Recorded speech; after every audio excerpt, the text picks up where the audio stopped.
In this video, I'm going to show you how to write on a picture in Microsoft Word.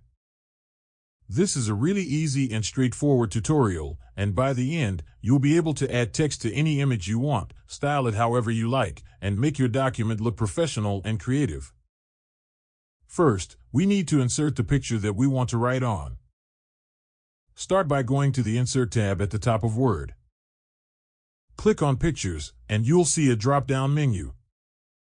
Choose this device, then browse and select the photo you want to use, and click Insert. Once your picture is in your document, you might notice it's too big or doesn't fit perfectly.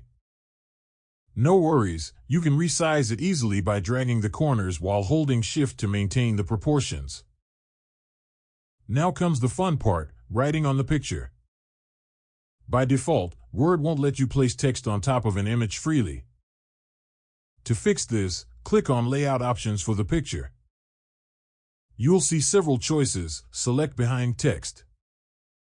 If you don't see it there, you can also find a similar option at the top called Wrap Text, then choose Behind Text.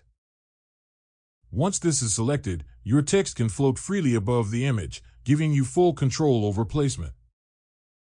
After that, just click anywhere over the picture and start typing. You can customize the text however you like, change the font, adjust the size, apply colors, or even add effects like shadows or outlines. This is perfect for creating captions, labels, or decorative text on your photos. And that's it. That's how you write on a picture in Microsoft Word. Simple, quick, and gives you so much creative freedom. You can do this for school projects, presentations, or even just for fun design work inside Word. If you found this video helpful, leave a comment, hit like, subscribe to our channel, and hit the notification bell.